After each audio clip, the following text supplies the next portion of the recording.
Good evening. How's everyone doing tonight? Great. That's great to hear. All right, I'm going to jump right into it. A few lessons ago, which I'm thinking is probably 2 months ago now, such a long time ago, I covered the history of the mainstream church from the time of the apostles up until the medieval period. Does anyone remember some of the points we went through? If not, it's okay because I am going to do a quick review. Review always helps. There won't be a test afterwards. You don't have to worry about that either. So, quick review. We talked about the New Testament church in the time of the apostles, how it began in Jerusalem among the Jews there and then spread out to other cities in the world. We talked about its structure, how it was a local congregational polity, and each church fellowshipped with the other churches, but didn't have authority over the other churches. Then we talked about the persecutions. First, the persecution from Jewish authorities, which forced the Christians at Jerusalem to fulfill the Great Commission and start going out to other places outside of their comfort zone, leaving their home and moving to other cities. Then the persecution by the Roman authorities, which lasted several hundred years, how the Romans used Christians as scapegoats for the deteriorating condition of the Roman Empire, but then at the end turned around and made a last-ditch attempt to save the Roman Empire by legalizing Christianity and trying to unify all the different peoples of the empire through one common religion under the auspices of the state. And then we also talked about how during the persecutions, the church started to gravitate away from a congregational polity to an episcopal polity, which, if you've never heard those terms before, congregational polity is actually basically the difference between the two is from bottom up or top down. So congregational polity, the congregation governs itself, chooses its own leaders and pastor. An episcopal polity, you have a hierarchy, and it goes on down from the archbishop to the bishop to the priests or pastors, and so on for church governance. So during the persecutions, the church started to gravitate more towards that second type of government. Some of the reasons for which might have been convenience, pooling of resources and power, and coherence and conformity in doctrine. We also talked about how the Roman Church rose to prominence above the other churches in the cities across the world, and how the Bishop of Rome began to exercise authority over these other churches, and eventually becoming what we know as the Pope. We also talked about how when the Roman Empire finally met its full decline in the West, the Pope stepped in to take over the functions of civil government, merging church and state yet again. Then how this exercise of civil authority by the Pope and the Roman Catholic Church became a point of contention in Europe, as both the church and the state tried to exercise authority over each other. That doesn't go well. That brought us up to about the end of the first millennium, beginning of the second millennium. And just as an aside, it sounds a little strange saying it that way because, at least from what I'm thinking, the time of Christ was 2,000 years ago. And we're in we're not in the 2000s anymore, we're in the 2020s, but there's the number 2, or digit 2 at the beginning of the number of our year. But right now we're actually in the third millennium, at the beginning of the third millennium. Not at all related to the lesson, but thought that was pretty cool. So we left off at the struggle between the church and the state in Europe. And that struggle wasn't just one way. It involved both the Catholic Church trying to usurp the powers of the state, which in medieval Europe would have been the king or the nobleman who was in charge of a certain area. And then in the process, the church almost became a state itself. And then from the other direction, it also involved the king trying to usurp the powers of the church, the spiritual power and the authority to determine how his subjects should relate to God. Now, do you see anything wrong there? Do either of those two hit the mark as far as what the proper relation between civil and spiritual authorities should be?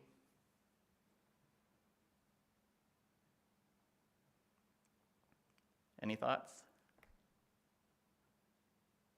Can you repeat the question one more time, Josh? So on the one hand, you have the church trying to, you have the top of a church hierarchy trying to exercise the civil functions of government, governments far away through its influence and the leaders of its diocese and other countries. And so usurping some of the authority of the state. And then on the other hand, you have the state trying to usurp some of the spiritual authority of the church by determining, who the leaders of the local diocese would be and how what they're going to do. What's missing? Very well put, Pastor. God.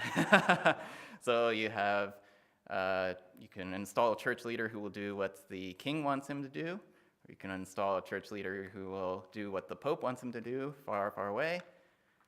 What about what God wants him to do? Or what the local people in that area need? It's something to think about. So there are two particular events that come to mind when I think of the struggle between the church and state in Europe that I think really exemplify this power struggle. And indeed, that's what it was, a power struggle rather than really a struggle for truth. The first of these is the Investiture controversy. Has anyone heard of that? The Investiture controversy. Does anyone know what investiture is? Investitures are the garments of the priest or the pope, but I don't know what in front of that means. Okay. Isn't it installing whoever is to be the leader of the church? That's what who has the authority to install that person in the church? Yes, investiture is basically the authority to appoint the leaders of a church. Excuse me, whether that be on the small level, the priest or pastor appointing those people, or at the higher up level, the bishop or archbishop. And in a top-down system like Catholicism, that means whoever becomes the bishop or archbishop has control over who enters into the leadership of each individual local church. And then on another level, whoever chooses the bishop or the archbishop has control over that on a much larger scale, not just locally, but across entire nations and continents. So in the investiture controversy, we have two characters. We have Henry IV, not to be confused with Henry IV of England, Henry IV of the Holy Roman Empire. Does anyone remember the Holy Roman Empire that I talked about before? Mm-hmm. Voltaire, and of course we don't like to talk about Voltaire in church because he was very anti-Christian, but he made a remark that the Holy Roman Empire was neither holy nor Roman, because it was German and it was a civil empire. But anyway, so we have Henry IV of the Holy Roman Empire, and then we have Pope Urban II, who, before he became Pope, had the name of Hildebrand. And that's probably a name you don't hear too much, Hildebrand. You can probably get a picture in your mind of someone with a very aggressive nature brandishing a torch in his hand and breathing down fire and brimstone upon everything. That's how Henry IV might have viewed Urban II. Anyway, Urban II will come up again later on as well. But before this controversy, there was no hard and fast rule on prohibiting the civil authorities from appointing the church leaders in a country.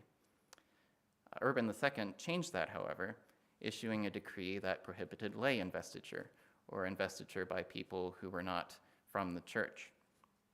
Henry IV, when he first became king or emperor, agreed to honor that decree because he didn't have much power yet, and he was involved in some conflicts against other nations. But once those got settled, he started to ignore the decree, and he started appointing bishops and other church leaders in his country. Urban II didn't like that, and he excommunicated Henry IV. So why might that be a problem for the king, apart from the fact of his personal salvation, although he probably wasn't saved already anyway. But in the context of the Catholic Church, why would excommunication for a king be a problem, not just for him personally and spiritually? He's not going to get any of the sacraments. He is not going to be considered Christian hardly at all. Yes, so if he's not going to get any of the sacraments, he's not going to be considered Christian at all. And so if he is the leader of the country, supposedly God appointed, and he's not Christian, he's not able to receive the sacraments, what does that mean for the people below him that are his subjects, if they follow him? Yes, exactly, they won't either. And so that puts a lot of pressure on the king, because without the access to the sacraments, his subjects can't access the sacraments either, and so then they are in fear of losing their salvation, and so then they won't support him. So you can see how even though the church had even in matters of spiritual authority, those matters were also somewhat civil in nature, and they had direct effect on government. Power, as I said before, a power struggle. All right, so then Henry IV realized what a grave situation that was for him if his subjects couldn't receive the sacraments and they wouldn't support him, then he wouldn't be king anymore. So he traveled and went to Urban II's dwelling at Canossa and pleaded to be readmitted into the church, to have the excommunication lifted, and Urban II made him stand outside barefoot in the snow for 3 days, groveling, before he finally said, okay, I'm going to allow you to be back in the church again. Then, a few years later, Urban II seemed to sort of go back on that decision, not on the decision of granting Henry IV absolution, but on sort of maybe as a punishment for what he had done. He sided with one of Henry IV's rivals who was trying to take the kingdom from him and declare himself king. So that resulted in Henry IV gathering all the people who supported him in an army and marching on Rome and deposing the Pope. So you see the Pope and the king simultaneously trying to depose each other in the same period. And in this case, Henry succeeded in invading Rome, and the Pope was exiled, and Henry installed his own Pope. So you see the pendulum swinging one way and another between church and state. Which is church and which is state? I don't know. Any thoughts? Sounds like what God was trying to avoid when you could be king, but you couldn't be priest or high priest. They always had to be separate. That's a good point. Pastor says it sounds like what God was trying to avoid when he separated the offices of king and priest in Israel. That the king couldn't offer sacrifice. I wondered what the criteria was for the kings to be excommunicated. Criteria for kings to be excommunicated. I don't know if there were any specifically for kings. And I'm sure there are criteria for excommunication. You could come up with any number of reasons if you disliked someone, declare them a heretic, or say that they had committed some mortal sin or immorality, that sort of thing. That would be an interesting thing to research. Well, the Pope would have a lot of leeway because when he speaks infallibly. So whatever he says is law. The Pope would have a lot of leeway in deciding that because of his position. Any other thoughts? Okay, so the next event happens a few hundred years later, and this time instead of Germany, it's France, although Germany and France didn't exist as states at the time quite in the same way. But we have what is called the Babylonian captivity of the papacy by many historians. Has anyone ever heard of that? All right, so what was the Babylonian captivity in the Bible? Takeover of southern kingdom. Yes. So it was when Judah was finally taken over, and all of the Israelites were removed to a foreign land for a certain amount of time. Well, there's a similarity there, I guess, with the papacy. So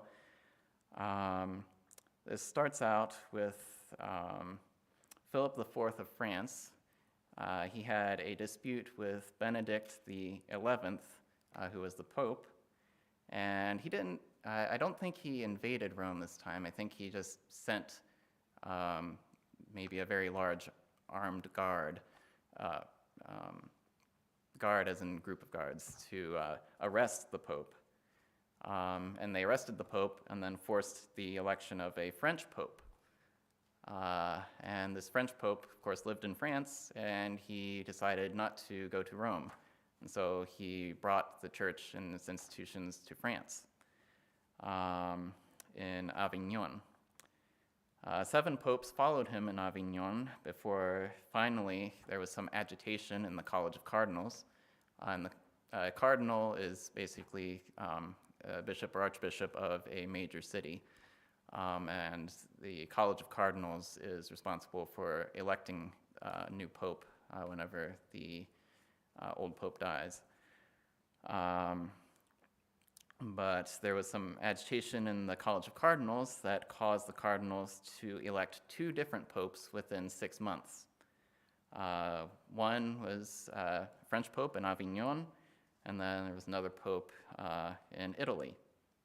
And of course, they couldn't both be God's intermediary on earth, so then the cardinals later declared both popes to be illegitimate and elected a 3rd person to become pope.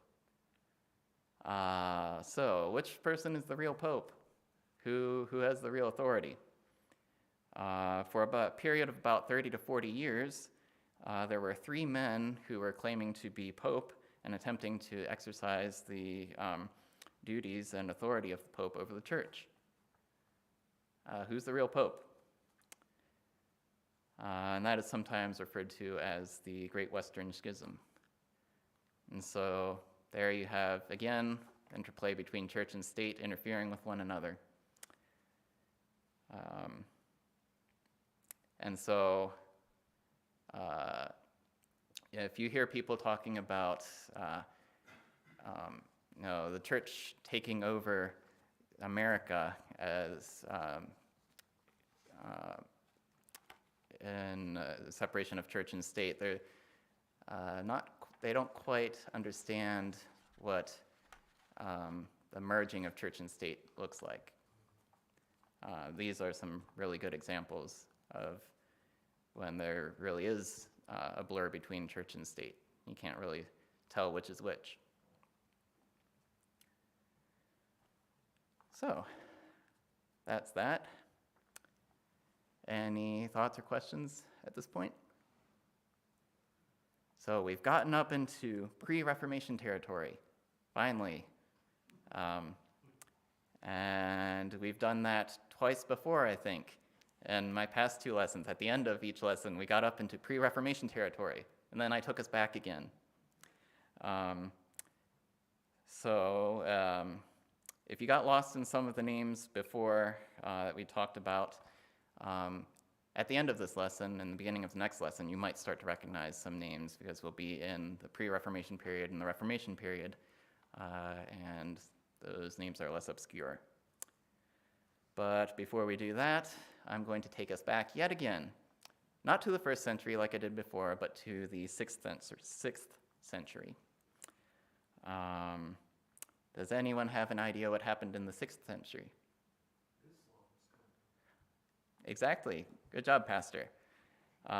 Sometime in around 570 AD, in the Arabian Peninsula, a man named Muhammad was born in Mecca, in what is now Saudi Arabia. And Muhammad, of course, is the founder of Islam. And so I'm not teaching Islamic history, but I'm just going to talk about it briefly because it impacted some of church history. So Muhammad started out as a fairly ordinary person. He lived for a merchant for about the first 40 years of his life before becoming the great founder of the religion of Islam. After that, he claimed to have received a message from God through the angel Gabriel, and that he was called to become a prophet. And during the next 20 or so years, he continued to receive these messages, and they were compiled to become the book that is the Quran. His teachings were initially rejected by the people of Mecca, which was the city where he was born, but then he was invited to go to, and I guess here in Ohio we pronounce it Medina. I don't know how the actual place is pronounced. Is it Medina, Medina? It's a place in modern-day Saudi Arabia, where he rose from a ridiculed prophet with very few followers to eventually a powerful ruler with enough of a following to conquer neighbor cities and to spread Islam throughout the Arabian Peninsula. After his death, Islam continued spreading, and it spread rapidly. It spread rapidly through the Middle East and into North Africa. And then eventually, nearly all of what had been the southern half of the Roman Empire was under Arab Muslim control. That, of course, would have included Palestine and the city of Jerusalem, a place that Christianity viewed as the Holy Land. Does anyone remember the Byzantine Empire? So the Byzantine Empire was basically the Eastern Roman Empire, the continuation in the East, and closely associated with the Orthodox Church after the split between East and West, the Eastern and Western churches. And they had been in control of the Holy Land and a lot of sites that people went on pilgrimages to.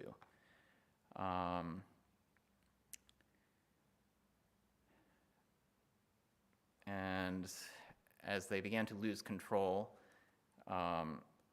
that became a problem for Christians, or when I say Christians, that doesn't necessarily mean that they're saved. People who belonged to uppercase C church.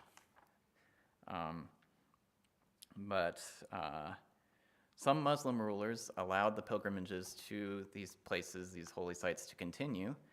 And in fact, there was a particular time in Islamic history called the Islamic Golden Age, which was a great period of religious toleration and scientific advancement and philosophy, much like the Renaissance later on in Europe.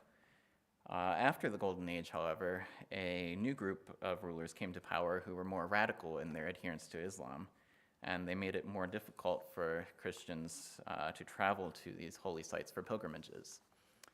And of course, pilgrimages were one way that you could, increase your chances of going to heaven. So that's the problem. And towards the end of the 1000s, the Byzantine Empire had lost so much territory that it encountered the danger of being eliminated almost altogether, with the Muslim armies getting very close to the capital, Constantinople. So the Byzantine Empire was falling apart. The situation in Europe wasn't so great either, though. Even though Europe was completely under the control of the Catholic Church or Christian, most of Europe didn't face the threat of an invading Muslim army like the Byzantines did, but that didn't mean things were peaceful. Very far from it. Despite supposedly being brothers in Christ under a single united church, the people of Europe struggled with much of the same immorality and breakdown of public order that had caused the Roman Empire to fall in the first place. Things were made worse by the feudal system. Does anyone know what the feudal system was like? Or how the feudal system worked? Usually just had a nobleman, and then the peasants would work for him under that. Yes. So, in our modern context, we think, there's a king, and then there's the kingdom, and that's it. Well, no, it wasn't that way. You had different levels of ownership of the land in the kingdom. So basically, landlords of landlords of landlords.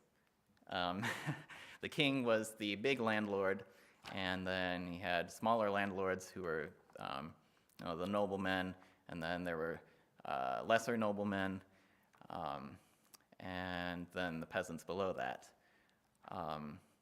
And so that caused a lot of disputes between, you had disputes between kings, but then you also had disputes between noblemen within the same kingdom, and they could gather up their peasants and go to war against another nobleman in the same kingdom and lay siege to his castle and steal all his stuff. And there was a lot of that going on.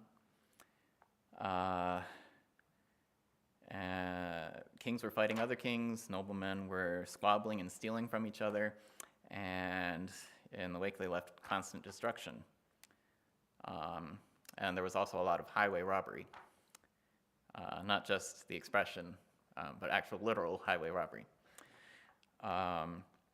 So while the Byzantines were fighting a large war defending themselves from an external enemy, Europe was fighting a bunch of little wars within and against itself. So imagine if every dispute in your neighborhood turned into the McCoys versus the Hatfields. That's what Europe was like. And the violence and hooliganism was so bad that the church stepped in and tried to reduce that by declaring the peace of God or the truce of God. Has anyone ever heard of that? So basically, it was a set of rules that set certain days and times of the year when war-related activities were not allowed to occur. For example, if you were assaulting a castle all day on Friday and Saturday, and then Saturday night came around, which leads into Sunday, you had to stop and take a break until Monday, just right where you were. And then on Monday morning, you could resume your war activities. And if you didn't, it was dishonorable and could put your eternal destiny in jeopardy. notwithstanding that you were still doing horrible things, Monday through Saturday. Unfortunately, that had limited success in reducing the violence. Local warring continued, and Europe remained a mess.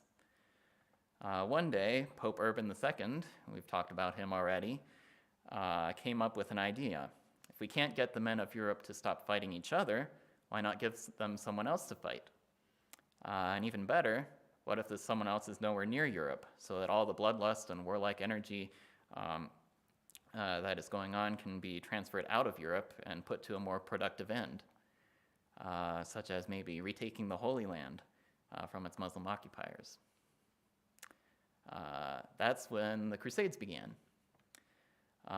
In addition to promulgating peace in Europe by transferring men's warlike passions to an external enemy, and an external enemy that's far away, the Crusades also increased and consolidated the power of the Church and the Pope by uniting fractured Europe under one banner.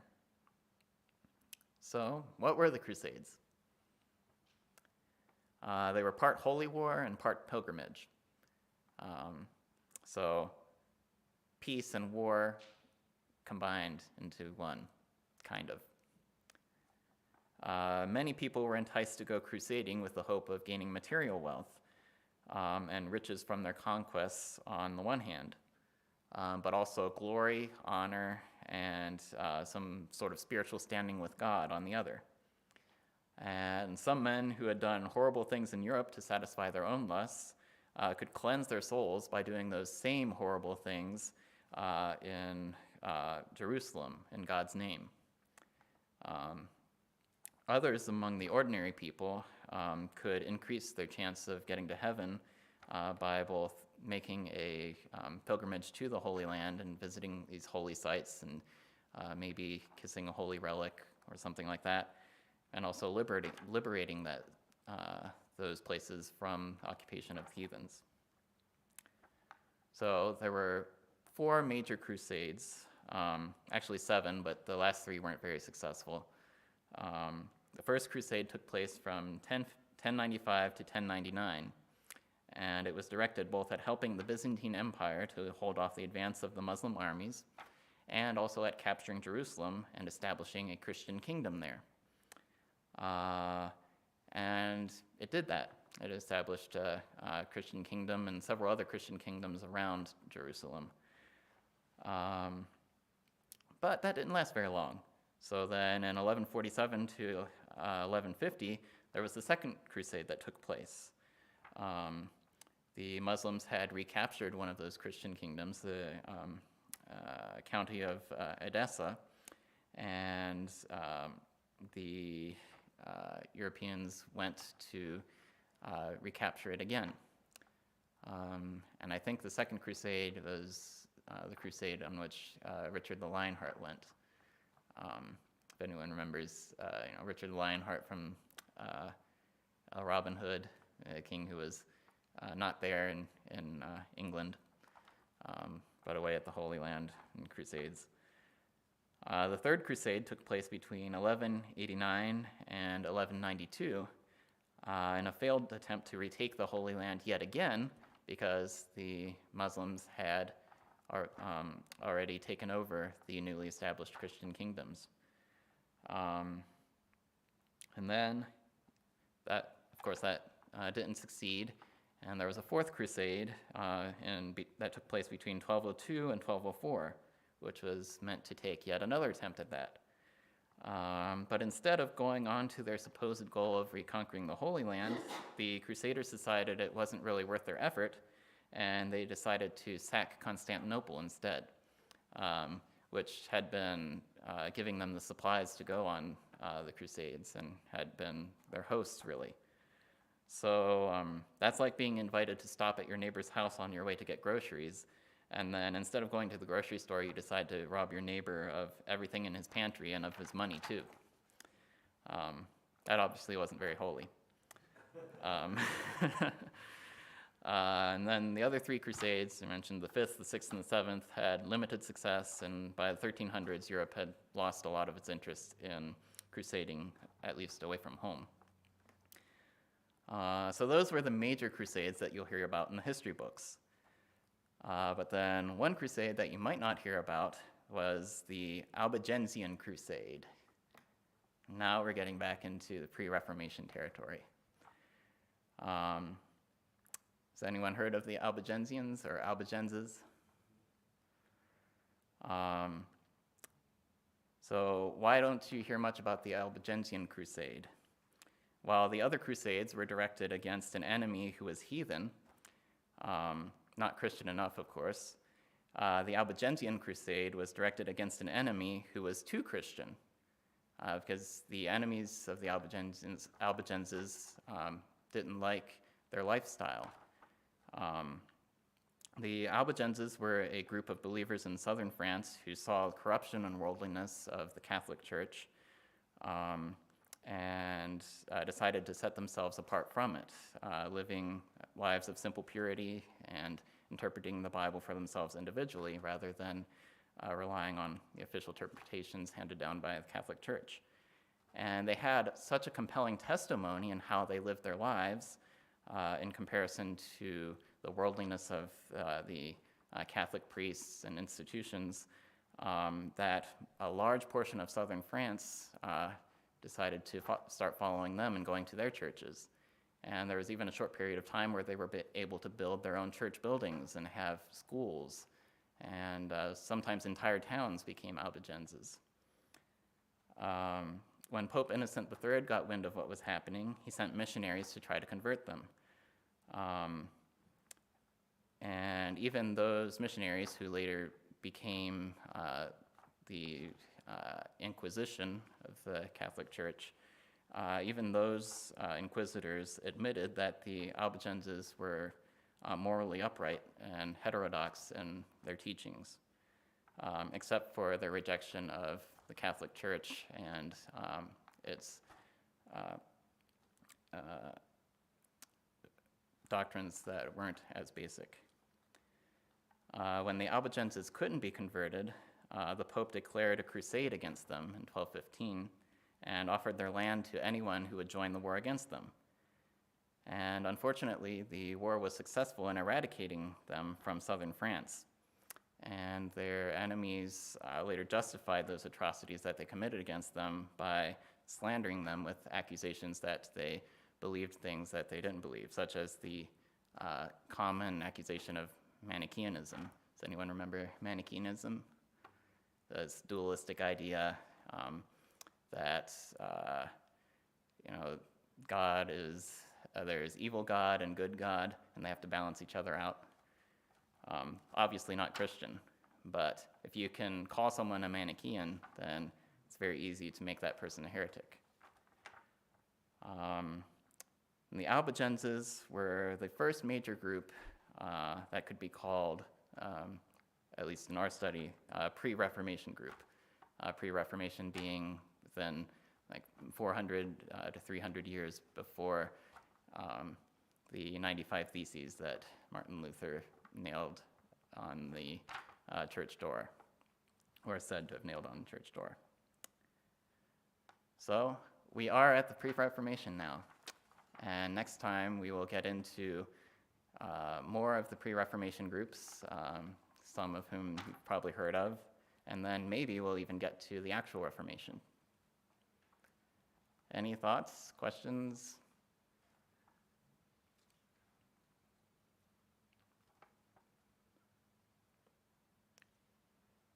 Yes. Were there other groups besides the ones in southern France that stayed true to God's word and didn't follow the Catholic Church? Yes, there were, and it's hard to tell, what sort of groups they were, whether they truly were, actual groups that followed the Bible, or whether they were heretics, because they were persecuted so much that they didn't leave around records about, who they were, what they believed, and so when we examine their histories, we have to rely on the words of their enemies, which we have to take with a grain of salt. But yes, there were always groups in one area or another.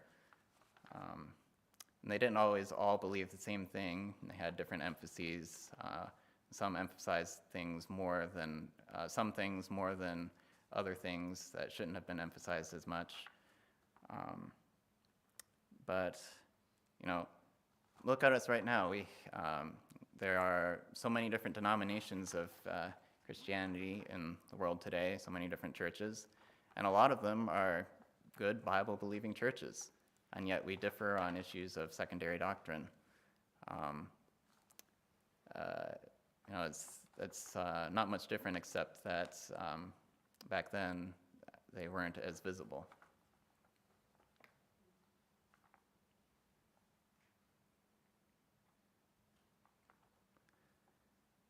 Any other thoughts, questions, complaints? Let's see, how long did I go? Oh, I went about right. All right, well, thank you, everyone.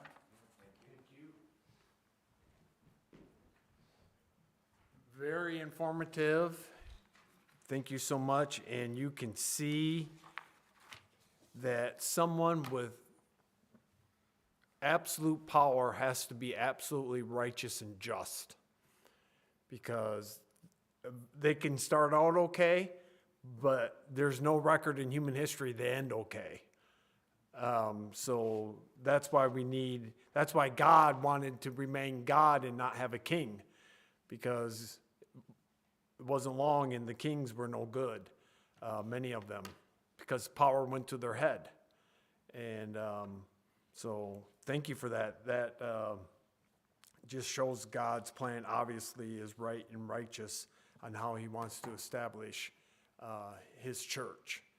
And thank you so much for that, Joshua. Looking forward to the next. And Joshua Grover keeps telling me October Halloween is the Great Reformation Day. So that's coming up, so maybe we can time that close to it. All right, prayer needs. Corey has made a request, an unspoken, so we can add Corey under the miscellaneous.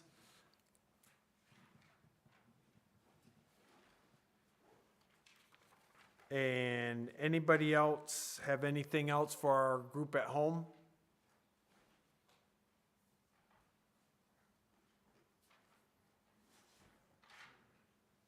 All right. Thank you so much, all of our home viewers. Look forward to seeing you Sunday. Our church fall outing is Saturday. If you're watching this live, look forward to seeing you then as well.